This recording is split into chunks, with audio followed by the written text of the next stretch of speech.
Let's call our board meeting to order, and I'll ask the treasurer to call the roll. President Baker. Present. Mr. Brown. Here. Vice President Cole. Ms. Gibbs. Here. Ms. Hudson. Mr. Peretti. Here. Ms. Reyes. Here. You have a quorum, Mr. President. Thank you, Mr. Treasurer.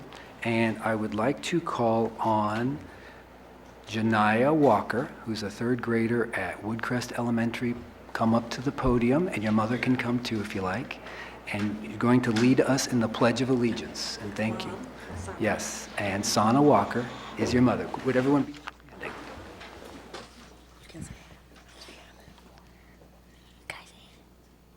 I'm Gina Walker. Okay. I pledge of allegiance to the flag of the United States of America and to the republic for which it stands, one nation, under God, indivisible, with liberty and justice for all. Thank you, Ms. Jane. Thank you very much, Jayana. Thank you for being here, and thank you for doing that for us. All right, and before we get started, what I'd like to do is just observe a brief moment of silence. We've observed 2 more tragic school shootings in the last few days, Marshall County in Kentucky and Italy, Texas. So let's just observe a moment of silence.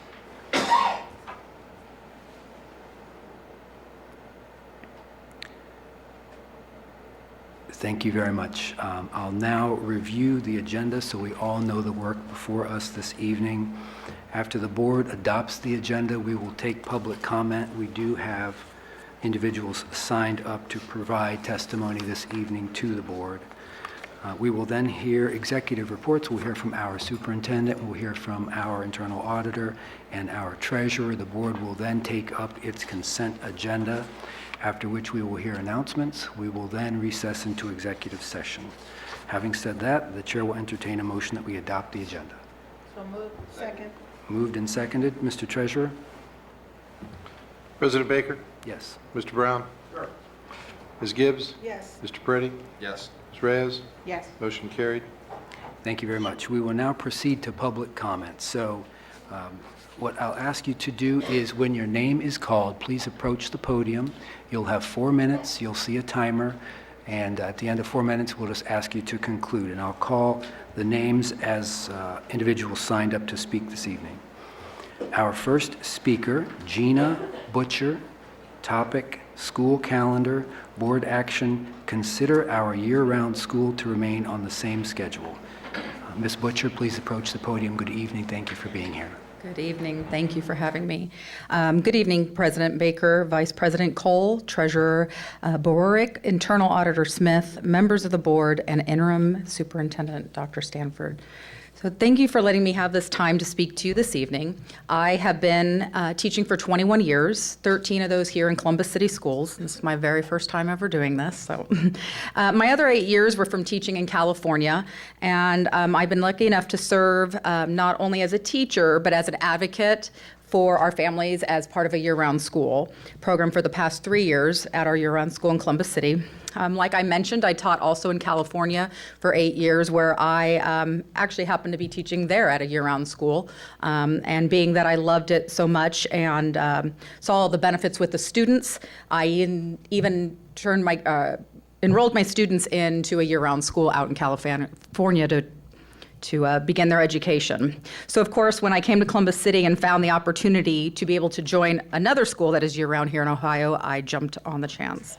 So our staff was notified last Thursday, January 18th, about a recommendation to change the academic calendar from a year-round schedule to a traditional. I'm hoping that you will take into consideration my thoughts as to why our staff, students, and families thrive on a year-round calendar and consider this proposal. The data in our building has continued to increase over the years that we have been a year-round building. We are excited to have increased our K-2 reading score 2 grade levels. And since Ohio's implementation of the third grade guarantee, we have had over 95% of our students meet the requirements for promotion. We had only one student this past year who was retained for the school year in third grade, one. Thinking about other schools where they have a whole classroom full or a whole school of third grade where that possibly happens, we did only have one. There are many buildings. Our beginning of the year reading map data was the 5th highest in the district out of the 74 elementary schools, which means that we are in the 95th percentile in the district. Our October reading air scores were the 12th highest out of the 74 elementary schools. Our students are performing significantly better than the majority of the district, and our data does prove that. The parents in our building are highly supportive of a year-round calendar. Students are more consistently in school and do not have a long summer break at home. For our students that attend summer school, their parents do not even need to worry about daycare throughout the summer because they come right into summer school, right back into school. And being a lottery school has helped us to form strong relationships with our parents that choose to send their children to a year-round school.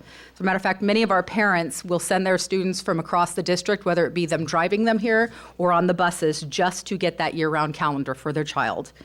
Our students do not experience a decrease in reading and math like the traditional schedule, where we are only off for 6 weeks in the summer. And of course, as we know, the traditional is for almost 3 months. So when we get back to school, our students are already ready to jump right back in, and we don't have to take a lot of time in order to review things from the previous school year. I ask for your consideration in maintaining our year-round status. Many of our families have already put plans into place for next school year, including planning for childcare. I know this would be very disheartening for them to have to arrange at this point in the year.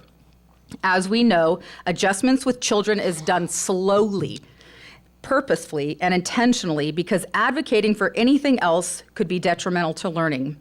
I am here as an advocate of patience. We are asking for patience. Please.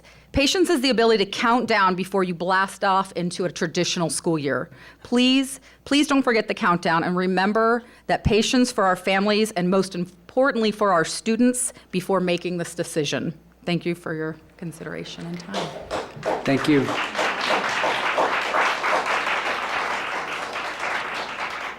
Thank you, Ms. Butcher. Why don't I ask anyone who's here for or on behalf of or who's related to Woodcrest, stand up. Okay, thank you. Thank you very much. All right, our next speaker is Sanne Walker. Topic, school calendar, board action. I would like the board to consider our calendar the same schedule. Ms. Walker, welcome back to the podium. So should I let them go before my timer starts? I'll go first. Okay, I'm here in regards to the year-round calendar. The year-round calendar keeps learning fresh for student success. Students are able to get back on task quickly and continue to grow versus teachers and students having to rebuild what was previously taught for students to be able to pick the new task for the current school year.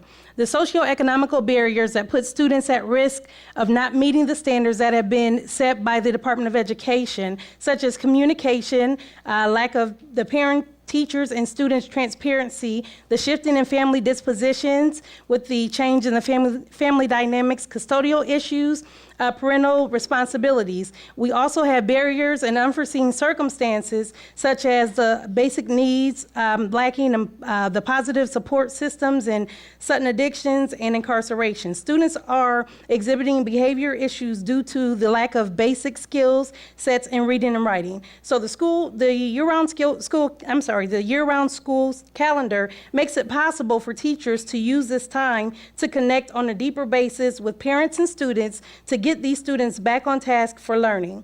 So the student behaviors as a student body. For students that may have behavioral concerns that are struggling to meet the expectations, these students strive in structure with routine and repetition. Keeping the same calendar school year makes it possible for staff to provide a foundation for students who need the structure year-round.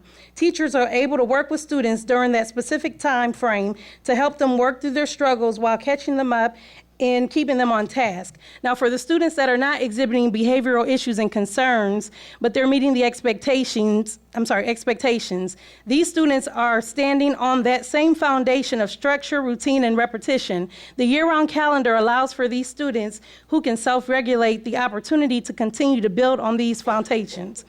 Teachers are able to work with these students on an individualized basis to help them to exceed the expectations as they are maturing at their own individual paces while being amongst the influences of their peers. So these are just a few of the main reasons that I am very vested and invested in the Columbus City School District. I believe that it takes a village. I believe that it takes a village, but it also takes what's necessary to ensure that our children receive the fullness of what your district has to offer.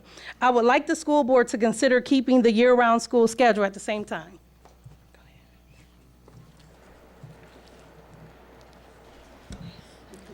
The year-round expectations help our schools stay focused. We are okay with a short summer vacation because we get to continue our learning with a little review.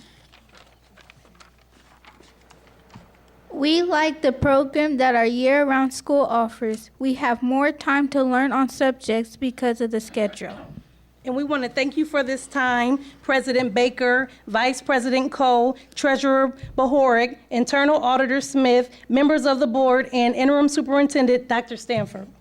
Thank you. Thank you. Thank you very much for coming down. Thank you.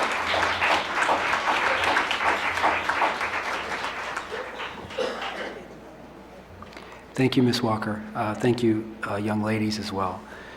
Our next speaker is Beth Thompson. Topic, budget cut proposals, board action. I would like the board to consider action steps to not reduce cuts in staffing levels. I would like to have a resolution to legislators.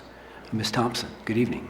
Good evening, President Baker, Vice President Cole, Treasurer Bohoric, Internal Auditor Smith, members of the board, and Interim Superintendent Dr. Stanford. Thank you for the opportunity to address you this evening. My name is Beth Thompson. I have been a teacher in Columbus City Schools for over 20 years. In that time, I have seen many changes to Ohio's educational landscape, as well as then the trickle-down effect on instruction within our district. I stand before you today deflated but not defeated by the most recent news headline about my district, the potential cuts of $20 million and over 160 personnel. In the last 10 years, we have suffered from cut after cut. Librarians, counselors, social workers, interventionists, classroom teachers, and only recently breathed a slight sigh of relief when the levy passed and promises were made to increase rather than decrease positions within the district. Personnel that would directly impact student safety and achievement. Instead, here we stand at an impasse once again on the precipice of reductions instead of expansions. I am asking you today to consider two related actions. The first, make no rash judgments about cuts to staffing. It is imperative that there are people in classrooms taking care of children. With the reported influx of up to 1,200 ECOT students, classroom teachers, support staff, administrators will already be stretched thin trying to take care of all of the children under our care. I would like you to consider inviting teachers to participate in the process of suggesting budget cuts, as we are all in the classroom with students every day, and we can attest to what is needed in order to do our jobs well.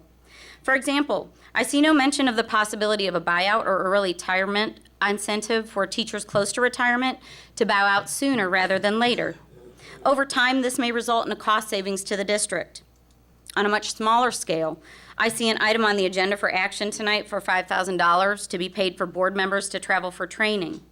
While I believe fully in professional development, in this era of belt tightening, certainly even that amount should be scrutinized and local or online options considered. In short, I see no reason to make decisions of this magnitude, over $20 million, in less than a month's time, as I'd read recently that a vote on suggestions could come by early February. The second request is much simpler in my opinion. I recognize that it is no easy task to ensure adequate staffing when the anticipated budget has been drastically reduced by lawmakers, particularly through the institution of the cap on funding. I would like this Board of Education to adopt a resolution stating clearly and in no uncertain terms that the budget shortfall will cause dramatic and unavoidable damage to our school district, the one that you are entrusted to manage. Even a district as large as ours cannot predict anything but ill outcomes to cuts of over 160 teachers or more. Our teachers need more attention from caring adults, not less. A resolution sent to the State House would be a good first step. If, as several board members have stated, you are as indignant as teachers are about the illegal, ever-changing, and in my opinion, immoral underfunding of public school systems, what else is there to be done? Together, we should arrive on the steps of the State House. Together, we should speak as one voice about our indignation. Together, we should protest until something changes. Otherwise, there will be nothing left of our district, and I cannot stomach the pain that our children will face when we have nothing left to give. I thank you for your time. Thank you.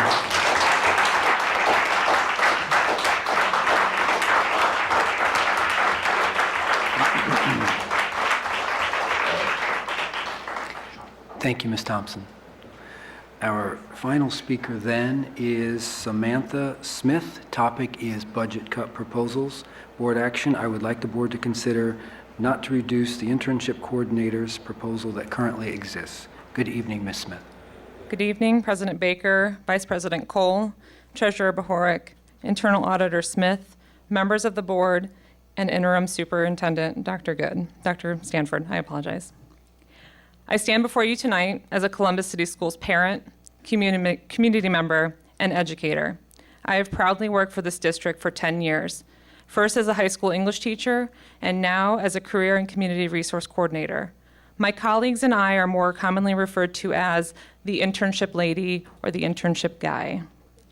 Our roles at our respective schools are so unique, intertwined with the needs of the school and neighborhood communities. We work with students as they complete the 120 internship hour graduation requirement established by Columbus City Schools in 1998. We facilitate service learning opportunities that connect students with their communities, establishing a lifelong commitment to volunteerism and connecting them with positive role models. We assist students as they seek out employment during the school year and summer.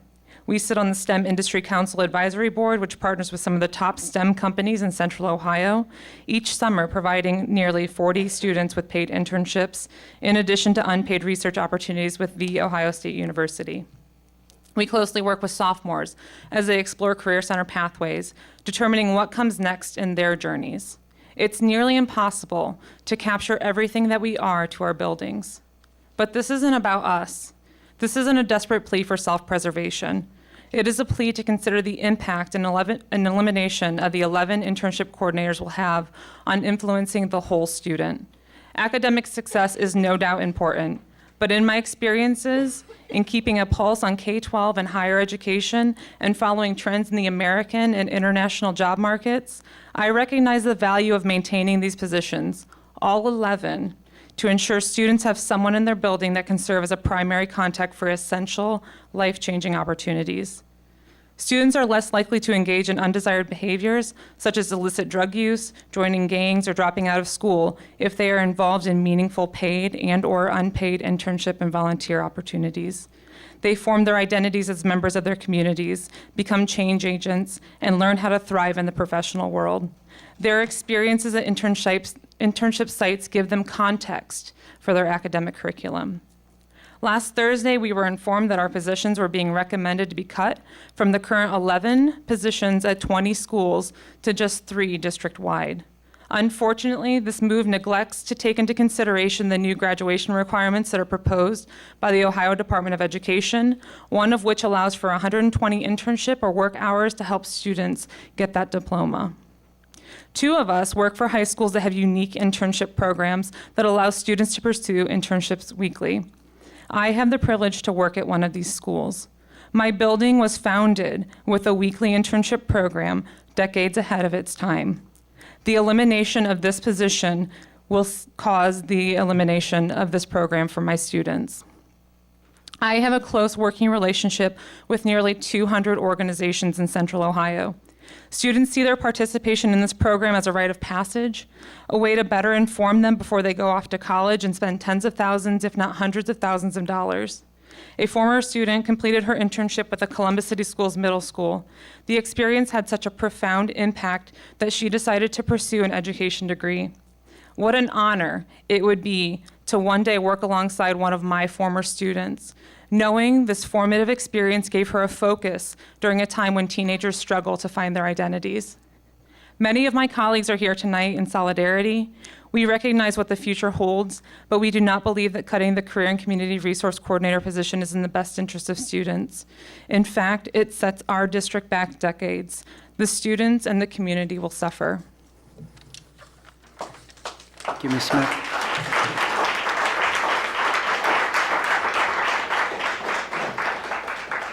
And are these our internship coordinators that are here this evening standing? Thank you very much for being here. We appreciate your work. I do not believe we have any other speakers this evening. So I want to thank you all who came here tonight to speak. If you need to leave, please feel free to do that. If you'd like to stay, we'd love to have you. It's up to you. All right, let's move on then to our direct reports. And so I'll call on our interim superintendent, Dr. Stanford. Thank you, Mr. President, members of the board. This morning, nearly 50,000 young men and women, girls and boys, safely entered our 110 school buildings for a full day of learning.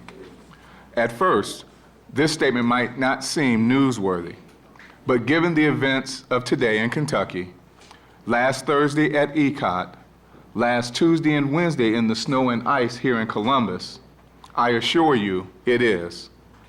Let me briefly share some newsworthy updates with you and end with an important recognition.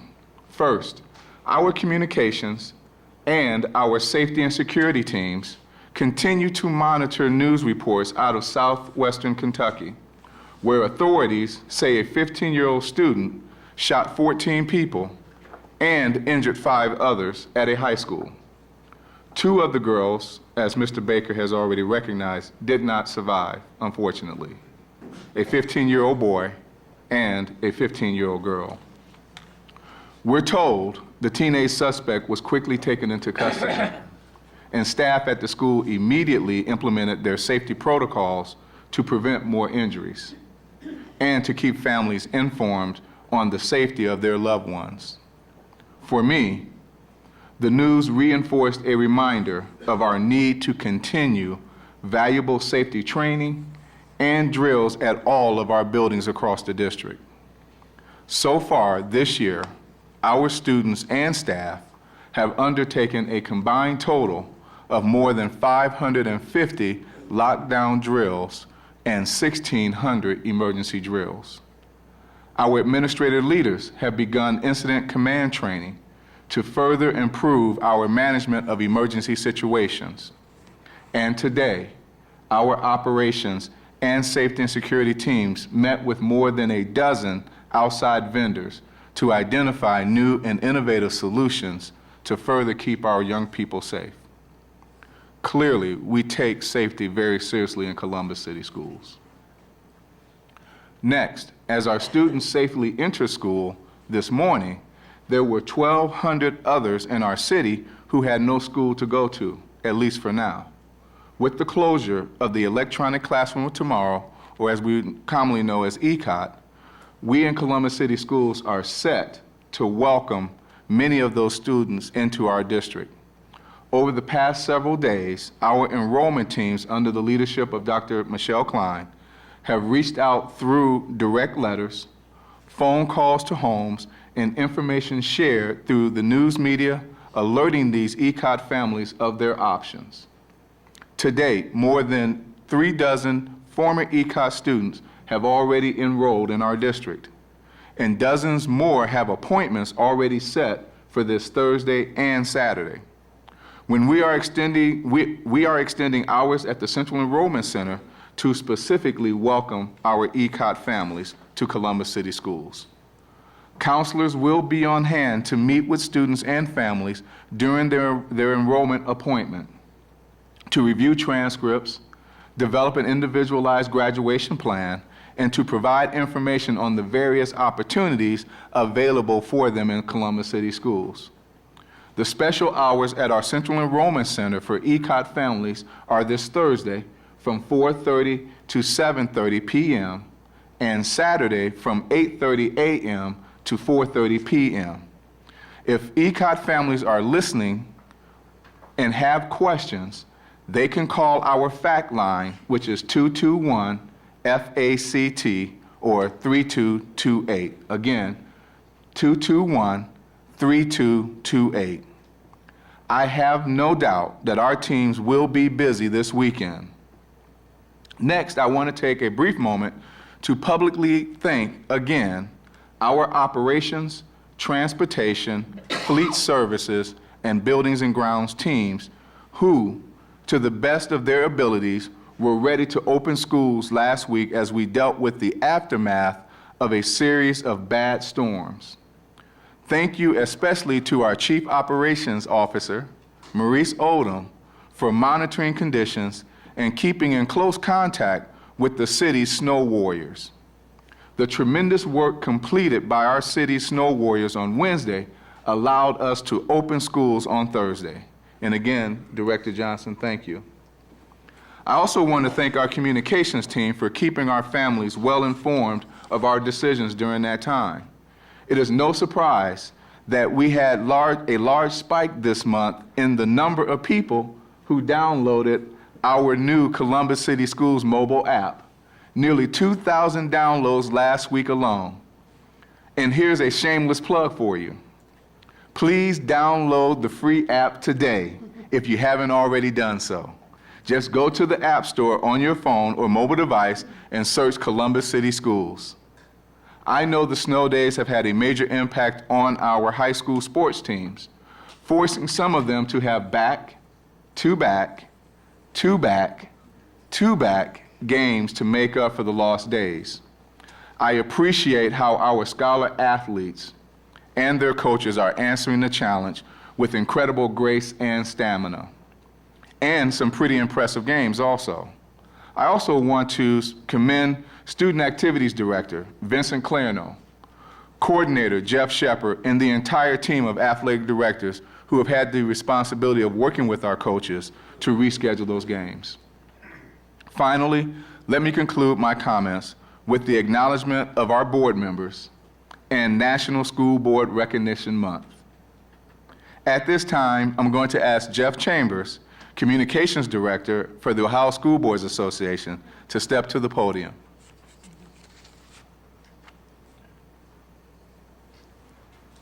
Thank you. Thank you for this opportunity. As citizens who serve children and represent their communities, individual school board members face complex and demanding challenges. Yet few people fully understand the scope and far-reaching implications of board members' responsibilities. Their job is to establish the vision for the education program, design a structure to achieve that vision, assure schools are accountable to the community, and strongly advocate continuous improvement in student learning. That job entails an endless string of meetings and school functions to attend, reams of reports, agendas, proposals, and other information to read and study, and a host of difficult decisions to make. While they wear many hats in the workday world, school board members put on a collective hat when they get down to the business of leading their school district and working toward a common goal of improving student achievement. Board members contribute hundreds and hundreds of hours a year leading their district, and the Ohio School Board Association exists to assist board members in that duty. We were formed back in 1955, and our mission is to lead the way to educational excellence by serving Ohio Public School Board members and the diverse districts that they represent through superior service, unwavering advocacy, and creative solutions. Columbus City Schools has been a part of our association for over 62 years. And over that time, they have been involved with the association in many ways. They have served on our Board of Trustees. They have been part of the Central Region Executive Committee and of the Urban School District Advisory Network. They are involved in establishing our yearly legislative platform, both on a national and local and state level. They participated in learning programs, both as presenters at a Capitol Conference and as attendees. And they have taken advantage of the numerous association programs and services that have helped the district save money over the years. The National School Board Association has been recognizing school board members since 2001. And we are proud to be part of that recognition process and proud to take this opportunity to recognize all the school board members of the Columbus City Schools for what they have done and what they will do for the students of the district. Thank you.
Superintendent?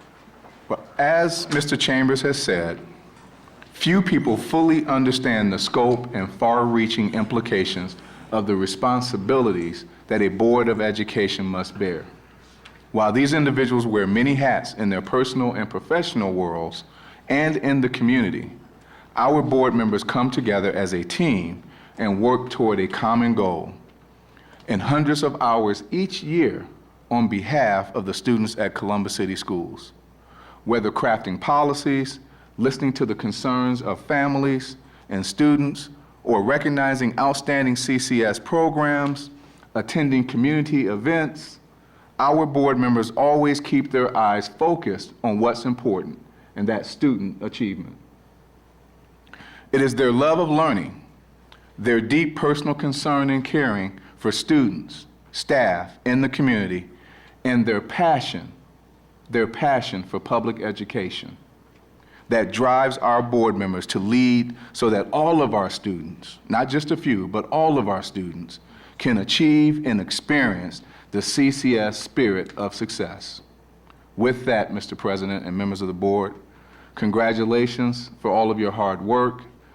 Thank you for your dedication to Columbus City Schools, and that ends my comments at this time. Thank you, Dr. Stanford. And thank you for being here, Mr. Chambers from OSBA. OSBA is a wonderful organization. We're proud to be a member. We do receive a lot of benefits from our membership in OSBA, so I want to thank you again for being here and recognize you for what you and your organization bring to us. So thank you very much. Also, on behalf of the board, I'd like to thank Superintendent, our treasurer and internal auditor for the thank you notes that you provided to us today. We appreciate that and would like to turn it right back on the three of you as well and thank you for all of your efforts. We know how hard you work on behalf of the district and all of our students and employees and families, so thank you very much for your efforts as well. Colleagues, any other remarks related to the superintendent's report? All right. Yes, Mr. Brown. Just want to thank you and your team for the work that you've done with the ECOT students. Obviously, we've all believed that this was likely to happen at some point, but nobody knew just when. And I've been impressed by the quality of our response and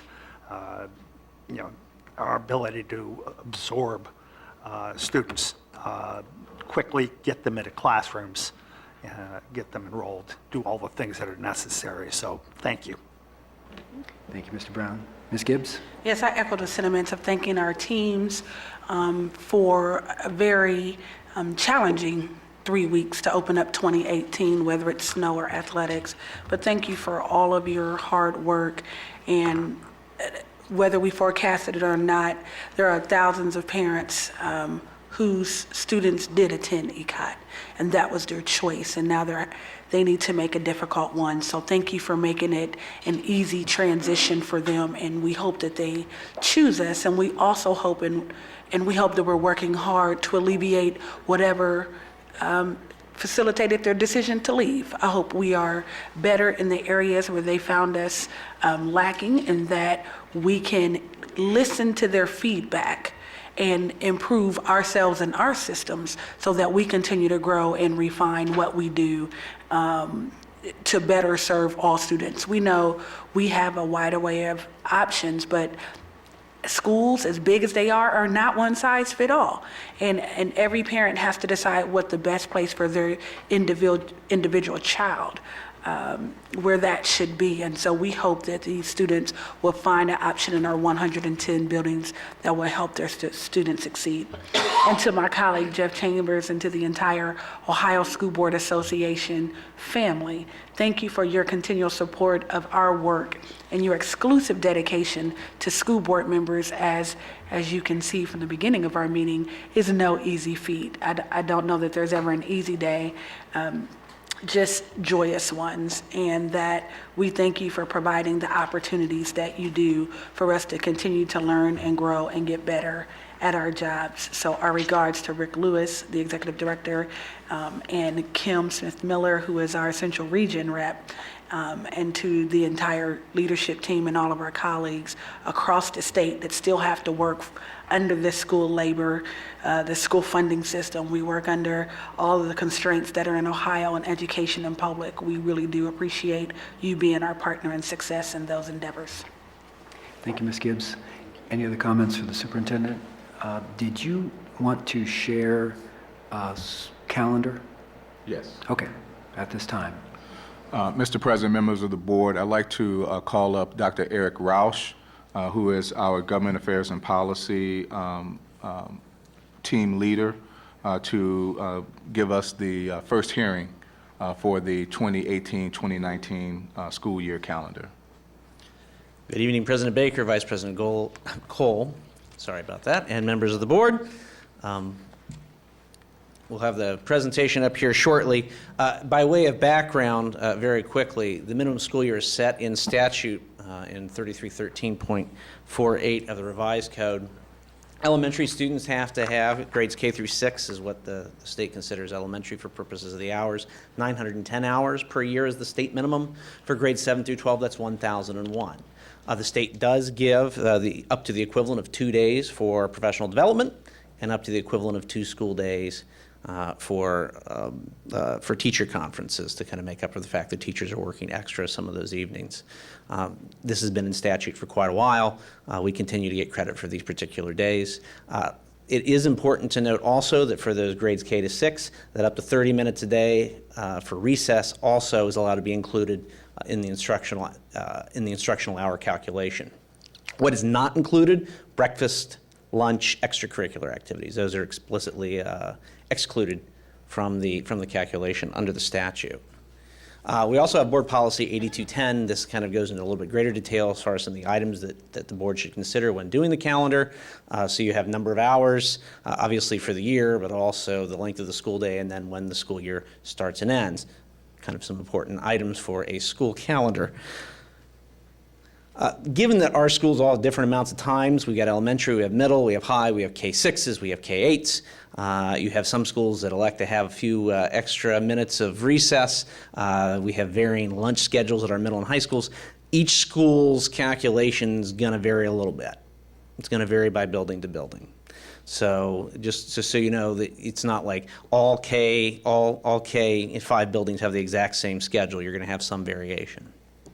It's also important to note that this is also per statute As an additional records day has been added per the collective bargaining agreement this year, and then because we've got some additional professional development time built into the calendar, the board will have to take a vote to, as part of its resolution, this is required by statute again, to reduce the instructional time, since we are actually losing a day for that additional records day and for the additional professional development time. However, it should be noted that the schools remain positioned to exceed the statutory minimum hours that are specified. Again, 910 K-6, 1,001 grades 7 through 12. The length of the school day, this you'll find and probably may be somewhat familiar. This is established as part of the collective bargaining agreement as well. Our elementaries, typically 9 to 3:30, so 6.5 hours a day. The middle and high schools, about 7 hours, running from 7:30 to 2:30. That's the start and end times. The K-8s run on the elementary calendar, just so folks are aware of that particular piece. So, what you're really interested in, the proposed calendar. I hate to really disappoint you, it looks a lot like the calendar from the last several years. We kind of don't mix things up very much. Starting pretty much in that mid to late August period in 2018-19 school year, it's going to be August 20th. The students will report that Thursday on the 23rd. We did move the September PD day. That's been kind of front loaded to kind of give 3 days.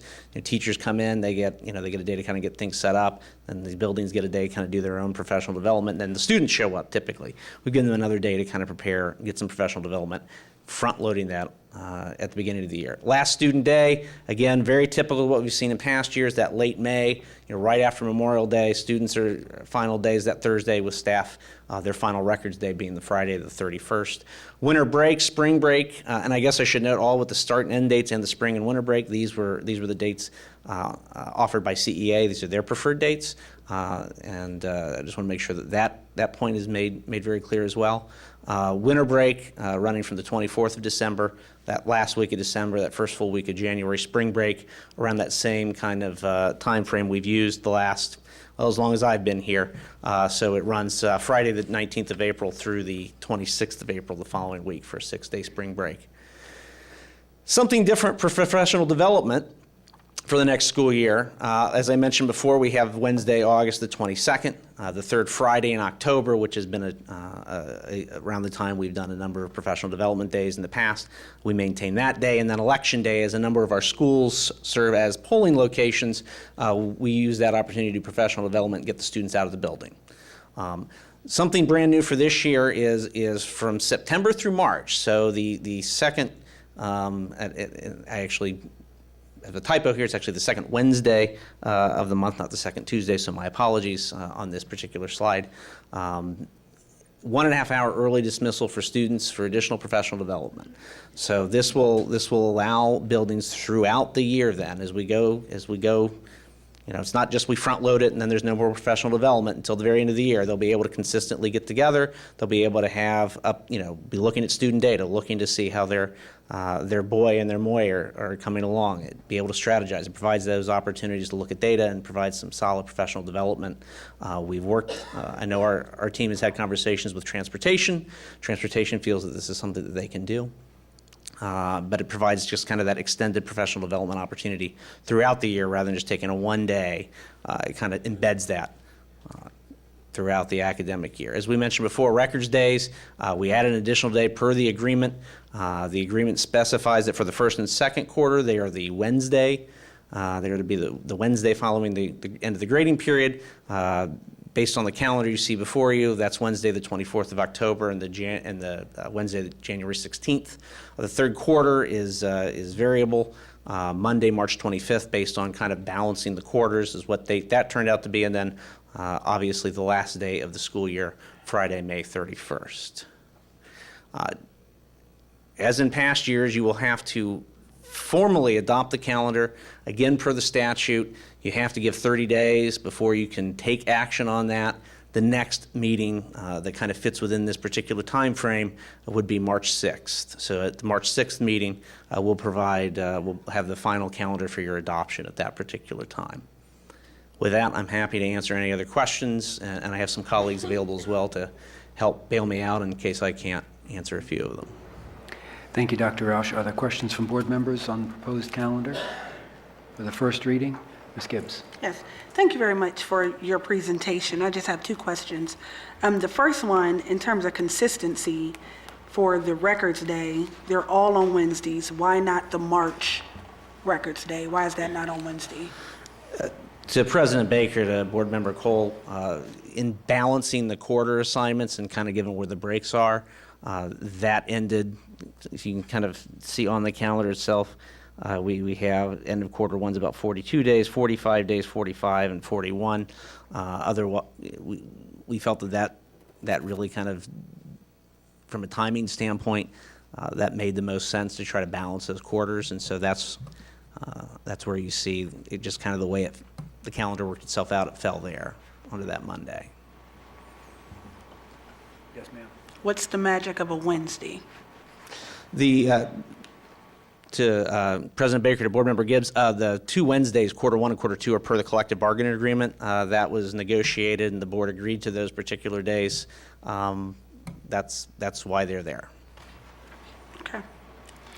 Secondly, you stated, and I'm looking for it on the slide, that we exceed the total number of hours that are required. Mm-hmm. Do you know by how much?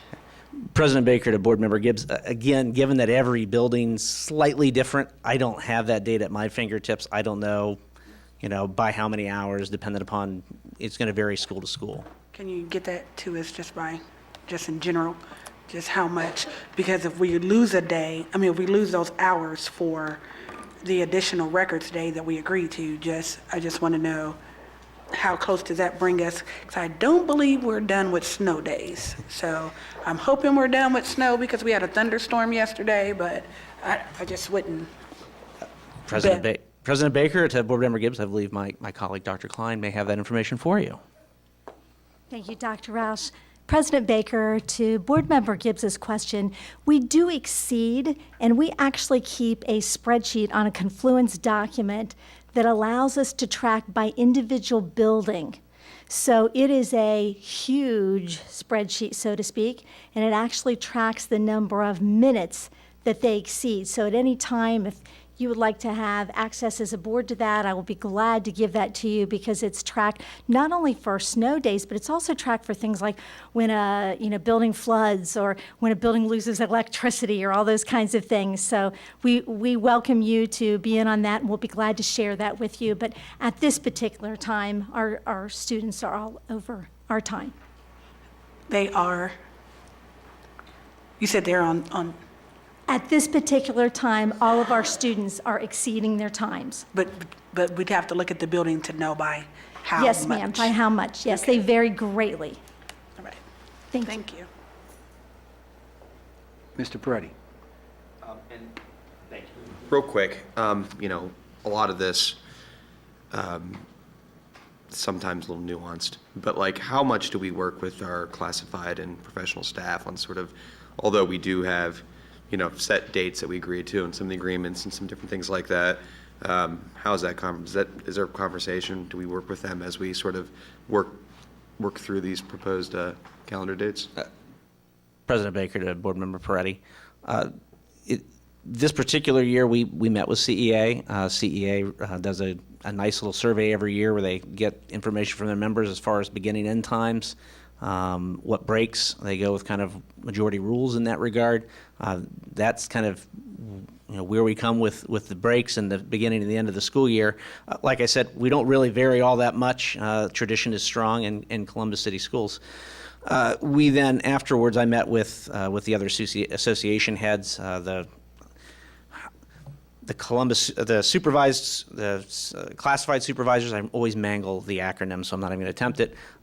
We met with, we had conversation with OPSA. They were particularly interested in that October date, and then with the administrators, the Columbus Administrators Association, who really liked the concept of the 1.5 hours of early release for professional development. Thank you.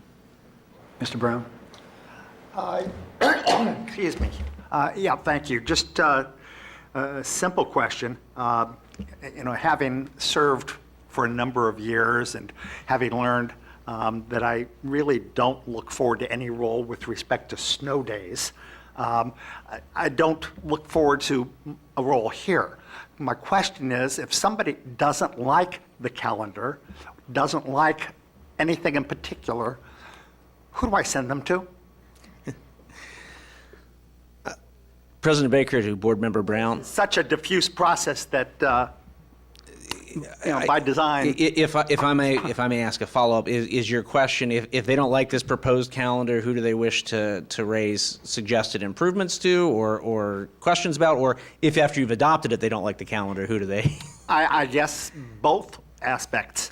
President Baker to Board Member Brown, I would say that those who have questions or concerns about the calendar, I would act as the clearinghouse for those particular comments and concerns, and I'll certainly relay those to you, members of the board, before you take action on the calendar on March the 6th. After the fact on March the 6th, you've acted on that calendar, so you can still send them to me, and I'll send them back your way. But at that point, it's adopted. I guess you could always reopen the calendar, but you start the process all over again. Thank you. Ms. Gibbs. Yes, quick question for you. Do we happen to know the testing dates for 2019? Board President Baker, to Board Member Gibbs' question, we do have some testing dates, but we do not have our state testing dates for EOCs. So that becomes a little problematic, but remember, the state did a wonderful thing 2 years ago in that we have a large window for our testing for end-of-course exams, as well as for all of our testing that we do for formative assessment. So it's given us an opportunity not to worry about one single day. Okay.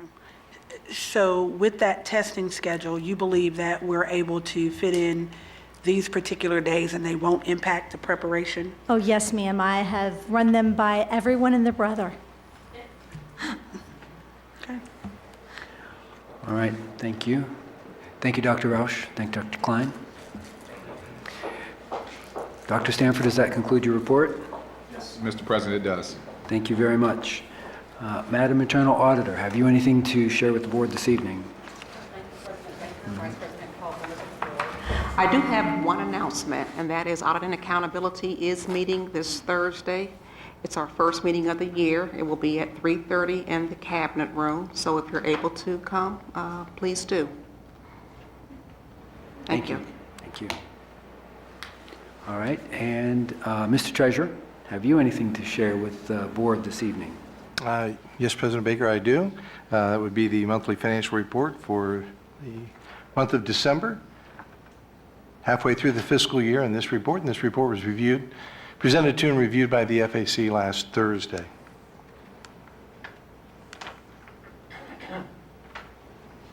On a year-to-date basis, you can see that revenues, once again, remain running ahead of plan and expenditures slightly behind plan. Month-to-date, revenues were very close, within 0.4% of our estimates, just $131,000 under plan on that $448 million in receipts. Year-to-date, they are approximately $18.4 million, or about 4% ahead of plan. Our full-year estimate for revenue of $896 million, you can see that we've received almost exactly 50% of it thus far, being 50% through the year. So $448 million on the 896 that we have on a full-year estimate. On the expenditure side, month-to-date, those expenditures ran about $4.9 million above plan, or plus 6%. Now, that's largely due to personnel activity. I'll explain that in a minute. On a year-to-date basis, then we, I guess you would say, would have improved from almost $16 million under plan to just $11 million under plan, or 2% under plan on a year-to-date basis. On a full-year estimate of $897 million in expenditures, year-to-date we've expended about $423 million, and that's about 47% of our full-year estimate. With revenues running ahead and the expenditures running under plan, at $161 million in cash, it's running about $29 million above plan year-to-date. Looking at the revenue detail and the highlights of what was noteworthy, there was really only one line item that was worthy of mention. Most of the others were unchanged or had no activity from the month of November, and that would be state aid. State aid came in month to date about $419,000 under plan on $229.6 million in actual receipts, so very close to plan there. I think we've estimated that this monthly amount should level out for the balance of the year. Year to date, it's $1.4 million above plan, or plus 1%, on $177.5 million actual. As I said, there was nothing else on the revenue side that was noteworthy to mention this evening.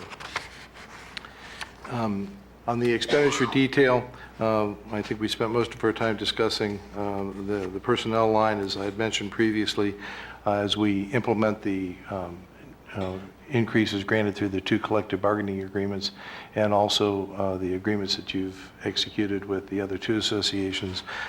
We're beginning to catch up to where I think we should be year to date. The implementation of those and any retro pay that's due will be completed by the month of February. I think this Friday we're doing the implementation for the other 2 associations. Then catch-up pay would be in February. So we're getting very close to where we would be if we had instituted that from the very beginning of the year. On personnel, though, you see that we ran about $6 million over plan, and that's again due to that implementation and catching up.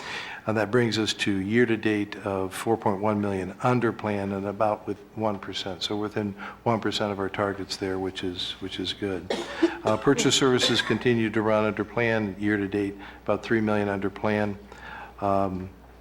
Charter schools, which we break out, they are within plan at 0.4%. So about $383,000 over plan on $90.2 million year-to-date.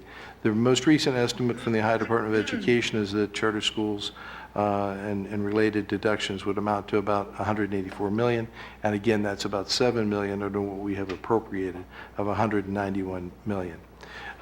There are no adjustments in our foundation payments or deductions yet due to the closure of ECOT. And I've not heard exactly when those will show up, but I haven't asked that question yet. So, but ECOT is still in there as in both the revenue side and expenditure side so far. Supplies and materials were unchanged in terms of their variance from the month of November. They continue to run about $1.9 million under plan. On a budgetary basis, they are, though, however, 77% encumbered year to date, so we continue to believe that those expenditures will catch up. There's nothing else noteworthy in the other expenditure categories, and that concludes my financial report for the month of December 2017. Thank you very much. Thank you. Are there questions for the treasurer from board members? Mr. Vice President? Thank you, Mr. President. Thank you for the report, Treasurer Butcher. Can you give us a percentage of what general fund appropriates to personnel?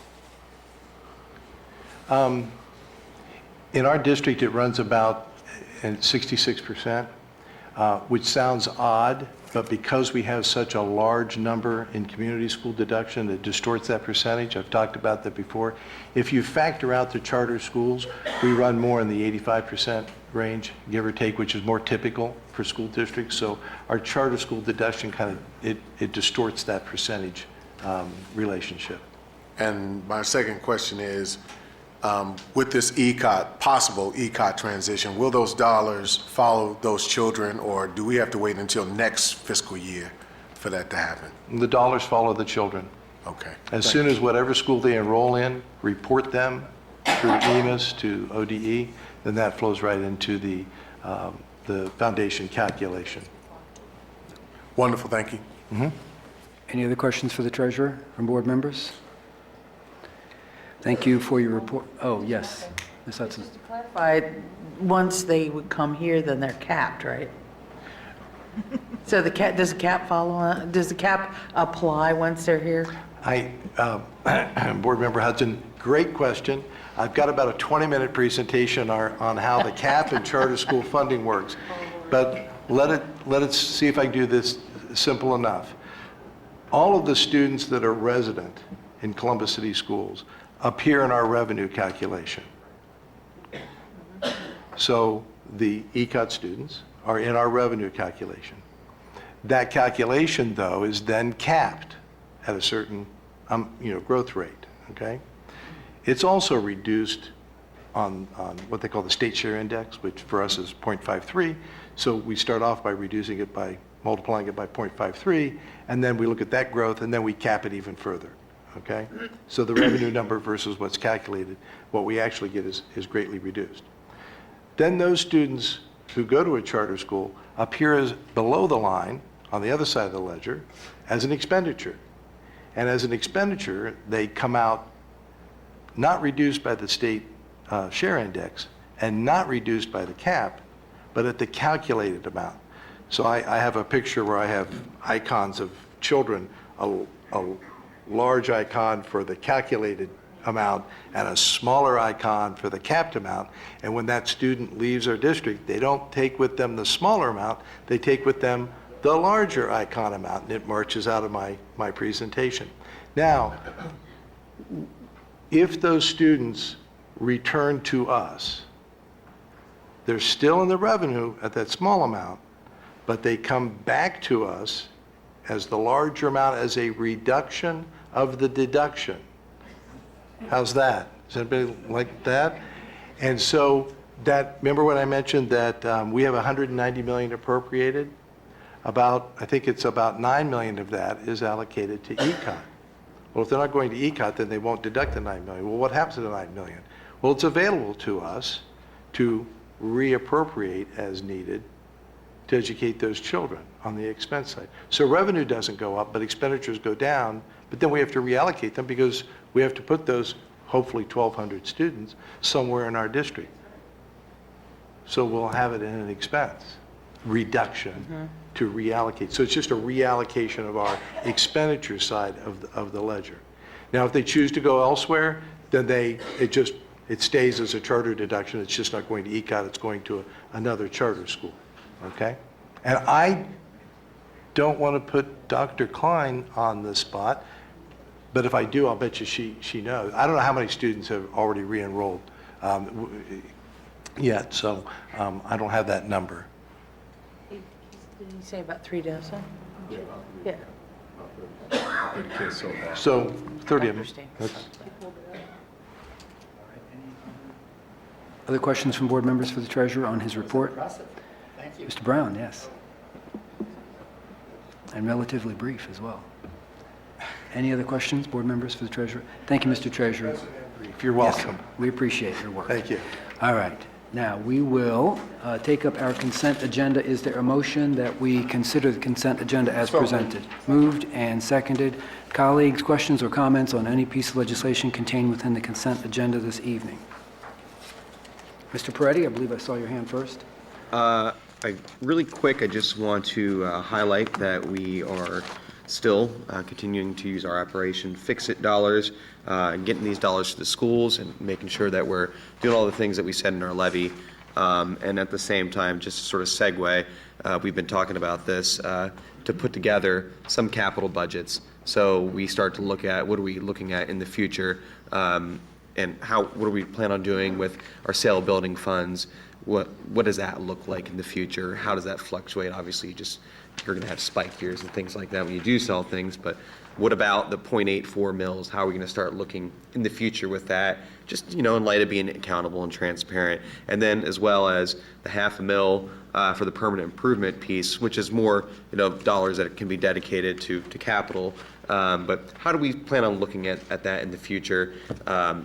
What sort of things are we going to have to start to prepare for as a district? We don't want to have to be put in a situation where we're buying 300-400 buses at once. How can we phase it in? How can we start thinking about that? And Mr. Oldham, Treasurer, and the team have doing a fantastic job. We'll be seeing that soon, the next few months, coming to Finance and Appropriations Committee. Very good. Thank you, Mr. Peretti. Mr. Vice President?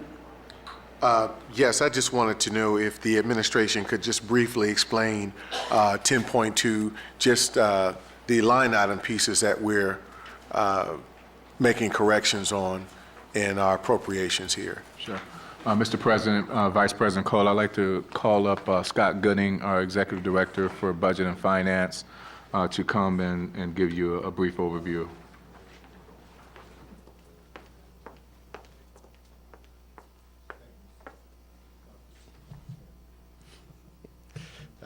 President Baker, to Board Member Cole, the correction that is there is in Fund 413. It was an adjustment that was made back in October for $31.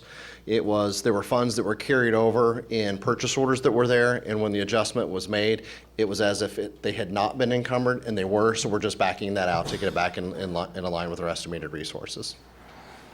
But I also meant the other line items as well. Okay, when you were talking about the correction, that was the one that we were making the correction. The other remaining pieces that are there on the state and federal grants, every January, ODE will release allocations and carryover funds through the competitive process.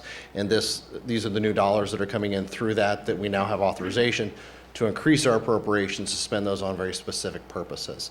The other piece that is there is an OPU transfer of $62,000 that was vetted through the Finance and Appropriations Committee to pay for the transportation for the double bus rounds for the ACT test.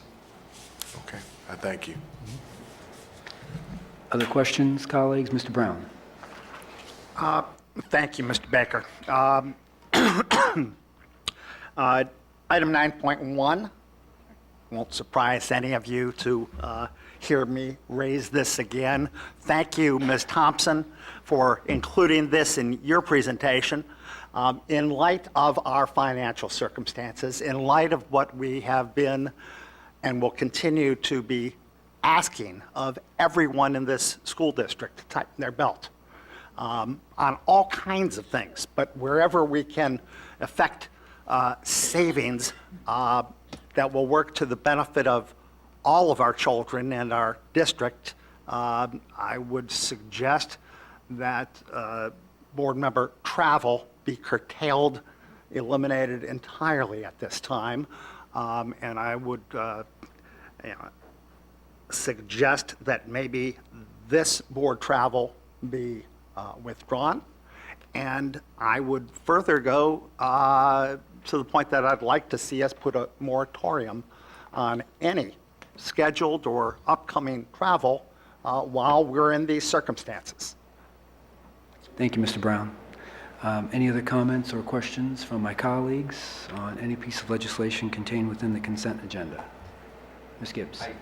I did. Oh, it may seem trivial, but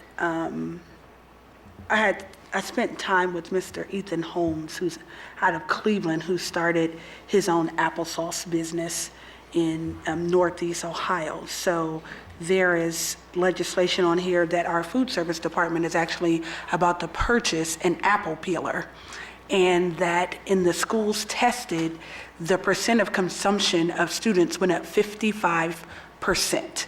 And as we're talking about our students and better nutrition and making sure that they eat well, they won't eat a whole apple, but if you cut it up, they will eat it. And so recognizing that and doing the research, that was really smart.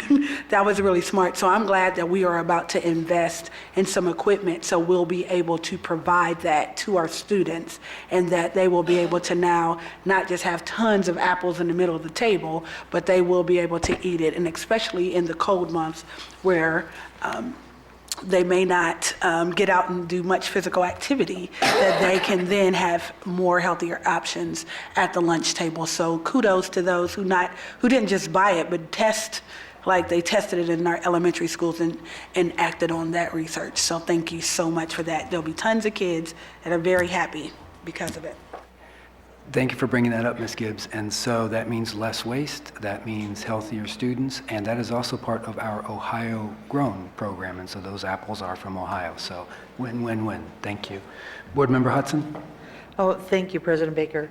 I wanted to ask Dr. Stanford if he might tell us about 12.3 and the community partnerships that are associated with both the program and the expenditure.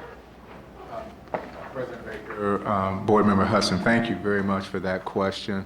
Most of you are familiar with Hot Chicken Takeover, and this is a part of that learning experience that Mrs. Corder has developed through her experiences. She started out as an IT executive, and she left that very lucrative job opportunity to become a teacher. And when she started out as a teacher, she was given as her first class students who had failed the algebra class or who had not done really well in previous algebra classes. And so she developed this on-hands, project-based, problem-based oriented teaching style and method to teach this group of students. And what she found through her experience is that it worked and that it was very successful. And so she continued to develop this teaching style, this teaching method over the years of probably about 14, 15 years as a teacher. And then she also piloted, if you will, as an administrator as well in another school up near the Cleveland area. And so I share all of that to say that she has really perfected this teaching methodology. And what you see here is an opportunity for more of our teachers to have this experience and to learn the training and the methodology behind it so that they can implement it in their buildings across the entire district. We did a pilot with our Options for Success program, which is where the hot chicken takeover experience occurred, but we also piloted with the girls' school.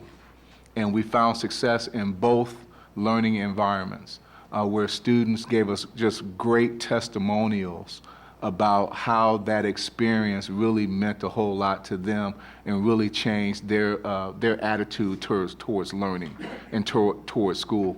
One young man even talked about how his stepdad has his own small business, and as a result of going through this experience, he was able to give his dad some advice to help him with his small business.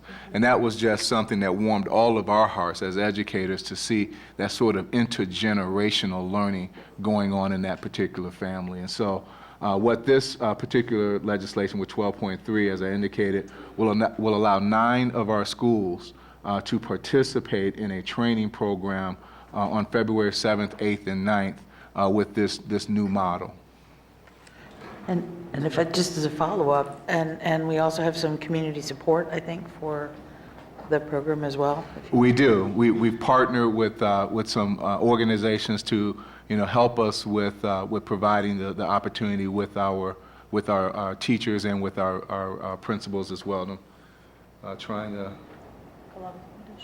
And so as I understand it, we'll be paying out the $42,000, but be reimbursed by the Columbus Foundation. The Columbus Foundation, thank you. So lots of net gain, and we get paid back, which is great. Yeah. Yes. It's a great program. Thank you. Mm-hmm. Any other questions or comments from board members on the consent agenda? Seeing none, Mr. Treasurer, please call the roll. Mr. Brown? Yes, except as to 9.1, which is a no. Vice President Cole? Yes. Ms. Gibbs? Yes. Ms. Hudson? Yes. Mr. Peretti? Yes, no on 9.1. Ms. Reyes? Yes. President Baker? Yes. That motion carried. Thank you, Mr. Treasurer. Thank you, colleagues. Let's move on now to announcements. Any brief announcements or points of pride from board members this evening? Mr. Peretti? Well, I just want to thank everyone that came in tonight, especially our folks that came in to talk about, what these recommendations that we're starting to look at. These are really, really, really tough times. And, there's 2 things. Since being on the board, I've noticed 2 things. The first is people are starting to pronounce Treasurer Bohorik's last name correctly every single time when they come up to the podium. And the second thing is there really is starting to be more of a community understanding of, our financial situation, how levies work, how the state funding formula works, how it doesn't work for us. And I see it all the time. I see it in the emails from the constituents, specifically talking about the cap. I about fell out of my chair. And, these are conversations that we had to continue to have. And, as next week, everything that we've been talking about and hearing about, the recommendations. But it's our job, and this board, and we have a desire, we do are going to be looking underneath every single rock, all sacred cows. What can we do? We look to the schools for a lot of things in our community, and the schools usually foot the bill. But it's time for some other folks to help us out with some of these things. The city, CODA, the county, and they do a lot, they do. But we have to make sure that we're really exhausting that, and that we're linking arms together to try to make our kids' lives better. Because these are a lot of dollars, and these are people's jobs, and they're all very, very important. There isn't a single job or recommendation that doesn't do something really important for this district. So we need to have these conversations. We need to start looking at, collaborations and, alternate ways that we can fund these things, as well as, we have to have, those conversations. Where are we going to put the district at in the future? Do we need to right-size the district? What do we have to do to make our buildings work? Those cost a lot of money too. We have to have these tough conversations so that we can move this district forward positively. So next Tuesday we'll be getting together, and I'm looking forward to getting into that deep dive and starting this conversation and really looking at everything. Thank you. Thank you, Mr. Peretti. And Mr. Peretti referred to a special meeting that I've called for January 30th. We'll begin at 5:30, and we'll be contemplating potential budget reductions at that time. That is a public meeting. Other colleagues, anything you'd like to share quickly this evening? Ms. Gibbs. I want to give a huge congratulations to Devonshire Elementary School for an amazing readathon kickoff. At the readathon, they had Mayor Ginther, they had City Council President Shannon Hardin, they had news anchor Yolanda Harris, and they had Danny Graves. I mean, they could not have had a better lineup, right? Our executive director, Danny Graves, and a number of other people who came out to read. It was an exciting event. I also would like to give a big shout out and a thanks to I Know I Can. So as we talk about some record days, we have community partners that are leveraging the time off. So on tomorrow, they are hosting an ACT preparation course from 9 a.m. to 3 p.m. at both Afrocentric and Whetstone. And it was open to our juniors to give them prep time so that they can do better on the February administration of the ACT. And so if you know anything about ACT prep, those courses can cost hundreds of dollars, and they offered it to our students for $20 and a fee waiver if they couldn't pay that. And so very appreciative to them. Yes, sir. Mr. President, Board Member Gibbs, if you don't mind, if Chief Academic Officer Gillison could give us an update on the attendance that we have so far. Thank you, President Baker, for this opportunity. Tomorrow is the first time we have done this district-wide, and kudos to Cherie and her team with working with our partners. So our cutoff point for enrollment was 300. We have surpassed that. And in speaking with Cherie this evening, she says if there is a parent, can you imagine a young junior not telling his parent about this opportunity for this ACT prep? In the event that has happened, for our listening audience, ACT prep will begin at 9 o'clock at Whetstone and Columbus Afrocentric Early College at 9 a.m.